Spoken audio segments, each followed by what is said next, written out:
types of nozzles. So when we are say type of nozzles, what do you mean?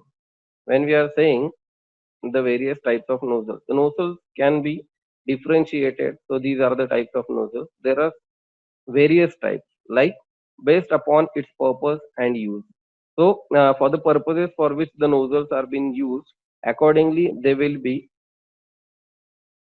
classified as the process nozzle, then the inspection or maintenance nozzle, or we can say the third and the final type under this the purpose and the use is the instrument nozzle. So based upon its purpose and use, the nozzles are classified as the process nozzles, inspection nozzles, maintenance nozzles, and instrument nozzles. So we are going to see what is there which is under process nozzle, inspection nozzle, and instrument nozzles, why these are different from one another, is there is any difference as far as design is concerned. So let's have a look at.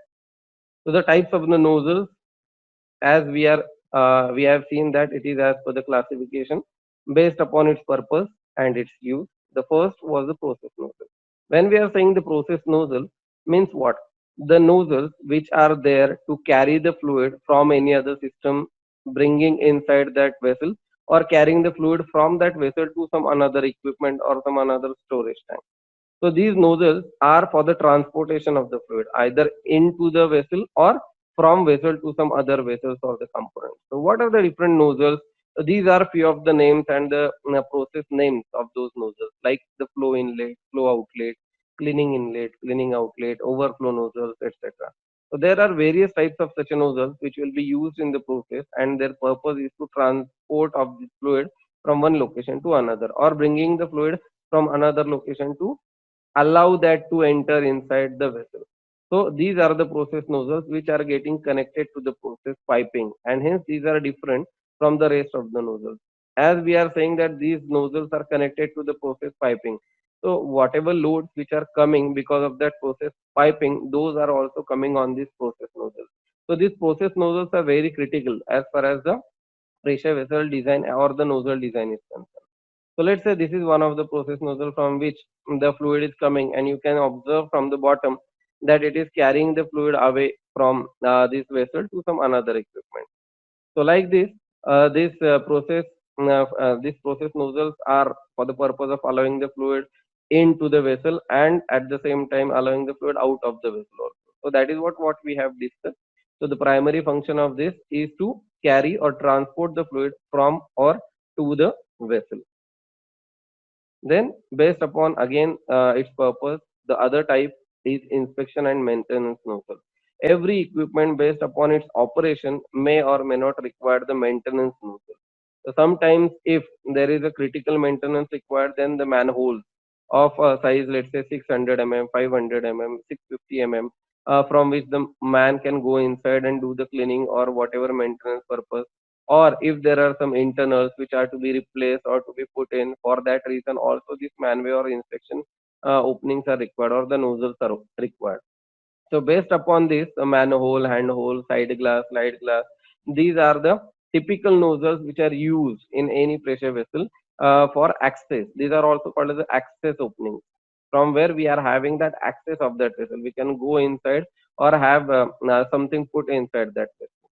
So let's say in this vessel, this is nothing but the manhole from where the person can go in and do whatever activities are required to be done. Then this is also another manhole, and in this horizontal vessel also you can see from the top there is a handhole. Basically, it is not having the size of 600 mm or it is lesser than that. So from here some inspection, or we can say there are some internals to be placed, so such an activity can be done. So these are basically nozzles which are not getting connected to any of the piping. You can see these all are the blind nozzles. These are only required when there is an access required, and when we are going to use these openings, at that time the vessel will not be under pressure. So when the vessel is not under pressure, the plant is under operation, then only these manholes or the access openings will be opened. So that's the reason these are not having the load which otherwise the process nozzle in actual operations will have. So these are just to carry the weight of that blind throughout their life. And whenever there is an maintenance activity or the shutdown activity, at that point of time only the person can go in. So that's why these are less critical nozzles as compared to the process nozzles. So that's why these nozzles are also given the different treatment than the process nozzles once we are going to see the thickness calculation for the nozzle neck. So these are nothing but the manhole handhole location nozzles. Then the instrument nozzles. On every equipment, there are certain instruments which are to be placed. What's the reason of to have these instruments? Let's say thermowell. To get information about the temperature of inside fluid, we want to have the some temperature gauges, temperature transmitters. Then to identify the level inside that fluid, we must be having some level gauges, level transmitters. Then to get information about the pressure, because most of the processes are linked to pressure. So whether that pressure is enough, it is on the higher side, lower side, accordingly the monitoring and the control of the overall system will be done. For that reason, so here we can see these are the pressure gauges or pressure transmitters. So these nozzles which are there to have these or access these openings for this only instrument. So these are called as the instrument nozzles which are getting connected with the instrument. Let's say the level gauge can have a flange connection or can have a threaded connection. So the nozzle which is getting connected with this level gauge and not supposed to take the total load of the piping which is coming otherwise in case of your process nozzle, or even in case of access opening the person can be standing on that, but in such cases these instrument nozzles are not having that much load also. So these nozzles are not designed for any external load. If there is some higher weights, in that case only those weights will be considered as an external loading. Otherwise these are also a kind of simpler nozzles and they should have the fittings which are the mating fittings for the consequent instrument. So let's say if there is a threaded temperature element, or we can say the thermowell to be used, then we must be giving the nozzle with a threaded connection. If there is a flange connection, then we also have to provide the flange connection. So these connections are being governed by the type of instrument is getting attached with this nozzle. So these are based upon the connections, or we can say based upon its purpose, the nozzles are classified as instrument nozzles. So first we have seen that based upon its purpose and its use, first very critical, which is the process nozzle, which will be carrying the fluid at temperature, at pressure. Also the loads which are coming because of this thermal expansion are also to be carried to the nozzle, and from the nozzle to shell junction, and also to the flanges or the end connections which are getting connected with the piping. And then there are access openings or access nozzle from where the person can have the access inside the vessel, and then these are the instrument nozzles which are getting connected with the instrument. Then we are going to see the next type or the next category of this, that is based upon the end connection, the way the nozzle is getting connected with the other components, or let's say other piping components, or these things. So there are based upon the connections, the configurations like flange connections, then there are threaded connections, and the last in this type is the welded connection. So when to go for flange connection, threaded connection, welded connection, what is it important? Let's see one by one. So based upon the end connections, the first one is the flange connection or the flange nozzle. Flange nozzles are the most common, having flange joints to connect with the other piping or the instruments. Because most of the time pipings will be having the flanges, and we are providing the mating flanges on the nozzles, and with the help of the stud and nut we can easily attach these piping with the nozzles with the help of the gasket in between. So this is a very commonly used and uniformly used type of end connection. Just by untying or just by loosening of these nuts, we can separate the components for maintenance, and again whenever it is required.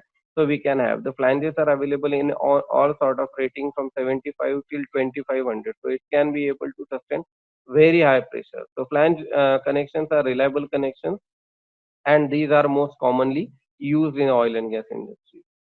Then you can see over here, these are nothing but the various flange connections which are used in the pressure vessel. These all are the flange nozzles which are getting connected either with the instruments or with the process nozzle. Then based upon again the end connection, the next type is the threaded nozzle. So threaded nozzles are mostly used in water applications, or we can say low pressure applications. So you can see these type of, now these are the threadolets, what we can say. So these are the self-reinforced sockets having the thread. So these are called as the threadolets, which will be used as a nozzle, and these will be getting attached to your vessel. You can see here the shape. This is nothing but the radius of the profile on which, or the radius of the shell on which it is going to get fit upon. So mostly these are the threadolets which are used in the piping. Then these are the, you can see this is a nipple, or this is the nozzle which will be having a threaded connection. So in case of our vessel, we will be having some barrel nipple or some socket or this type of end connection also, where from the other, let's say, hose piping is there. So that hose piping will be getting attached. So mostly in ETP, water industry, wastewater industry, such type of nozzles will be most commonly used. Here also we can see there is a barrel nipple, then the hex nipple, then welded pipe, half nipple. These type of threaded connections are nothing but the threaded nozzles, which are most commonly used in water industry or low pressure applications. Then the third are the welded nozzles. Now, as we can see, once we weld that nozzle, let's say nozzle with the attached piping or some other instrument, then it will be almost impossible to disconnect it without any cutting or without any application of the heat. So this is not very commonly used type of the welded nozzle. These are only the last options where the leakage is at all not possible. So whenever there is a very high pressure, or we can say lethal applications, refrigeration plants are there where they'll be using ammonia as a refrigerant. They don't want that ammonia to come out because it's a lethal gas. Because of that, the people may die also. So because of these reasons, whenever such a criticality is there, then only these welded nozzles are been followed. So mostly in refrigeration industry or the industry where the lethal gases or the lethal process fluids have been handled. So to have the flange, there are chances of leakage. To have the thread connection, there are also chances of leakages. To avoid that all things and all that mess, these welded nozzles are preferred in the industries where also one of the better advantage as compared to the flange or the threaded connection is it is having the better cyclic life, or we can say the number of fatigue cycles will be more as we are having the butt weld over here. So there are no chances of leakage, and we will be having a very strong joint, and also the radiography also can be possible for that joint. So there are less chances of leakages. So in such an industry, you can see over here the nozzle is directly attached through welding to the connected piping. So there is no flange or the threaded connection over here. So whenever you can see over here that there is a insulation. So whenever there is a refrigeration industry, here also you can see it's a refrigeration industry equipment where you can see all these nozzles are the welded nozzles. There is no threaded or the flange joints have been there in all these nozzles. Here you can see another instrument or another equipment from the refrigeration industry. Here also the nozzle is directly welded to the rest of the piping. So like this, these are the instruments and the pipings which are followed mostly where the lethal services are there, where high pressure is there, where you will be having such a media or the process where you don't want any sort of leakage. Because of this, any sort of leakage, there could be very dangerous consequences of this. So these are the reasons why we are going for this welded type of the construction. Then the next type of configuration, or we can say based upon its construction, the next category is, one is the built-up construction and another is the integral construction. The way the nozzle will be manufactured or prepared, accordingly it will be get modified, or we can say it will be get divided in two categories. One is the built-up construction, another is the integral construction. Built-up construction. What do you mean by built-up construction?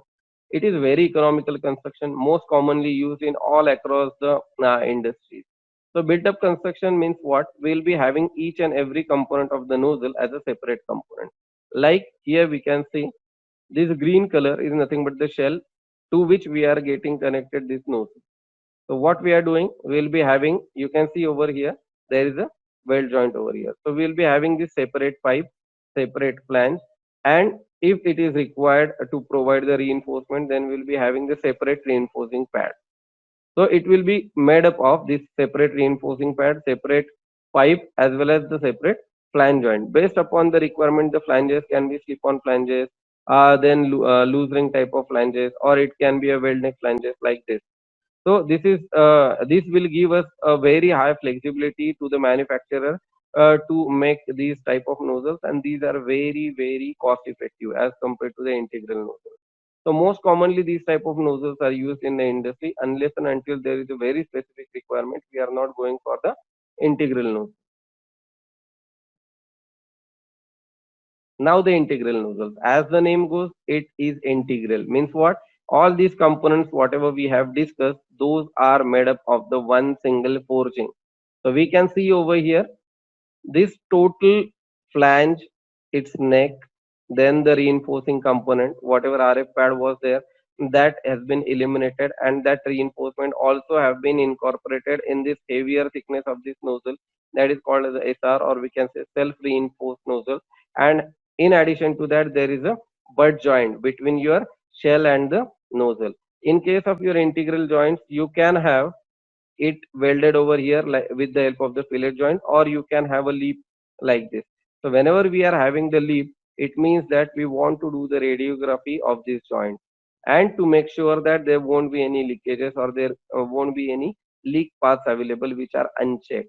So generally these are used in the very high pressure applications, cyclic service applications, lethal, if there are some lethal fluids, in that case we want to have the full radiography. For that reason, we'll be having these kind of butt joints done, and then we can do the or perform the radiography, and we'll make sure that this joint will be very stronger in all the aspects. As it is a single forge, so it will be separately forged by the forging people, and that's why its cost and its lead time is way ahead, or we can say much more as compared to your built up construction. In built up construction, you will be using standard pipes, standard flanges, which are readily available in classes. Pipes are available in schedule. But in this case, for your particular equipment, you are designing this self-reinforced type of forgings or the nozzles, and only those nozzles will be fabricated just for you or manufactured just for you. So its cost and lead time will be very high. So unless and until it is a requirement of very high pressure cyclic service or lethal service, people are not going for this type of construction. So hence, based upon the way the nozzle is been fabricated or manufactured, it has been divided in two categories. One is the built up construction and another is the integral construction. Then based upon the fitment, the way the nozzle is getting connected with the vessel, according to that also there are two categories. One is the set in construction and another is called as a set on construction. So what is the difference between set in and set on construction? Let's have a look. So let's say based upon the fitment, the set in construction, the first one, so where the nozzle is inserted inside the vessel through or at the ID of your vessel. Usually, if very high pressure is there, lethal or cyclic service is there, then this nozzle will have an advantage as compared to your set-on construction. So you can see over here, this is a typical built-up construction of the nozzle, but it is set in, or we can say set through. It can be throughout. Let's say some inserted nozzles are there, which are there to carry the fluid till the very end of your vessel. So this nozzle neck will further continue, and it will be just the extension of this nozzle only till the very end, till the location what we want. Otherwise, it will be flushed with the shell ID. So it is not rested on the OD of your shell or outside surface of the shell. It will be inserted till the ID of your shell. So that's why it is called as a set in construction. So these are most commonly used type of the construction, not from the manufacturer's point of view, but always the customer want all the nozzles to have this type of construction. So imagine if there is a very high pressure, you can get thickness for the nozzle as very low. So let's say the nozzle thickness is only 8 mm or 10 mm, and the shell thickness is, let's say, 40 millimeter. So imagine now for this groove weld, you have to have the groove prepared for this entire depth of the shell of 40 mm, and that needs to be filled with the help of welding. So that's why this is not very popular from manufacturer's point of view, but it will give a very good support at the junction to the nozzle. So that's why it is very useful as far as the customer is concerned. So that's why most of the customers are recommending to have this inserted, or we can say set in type of the construction.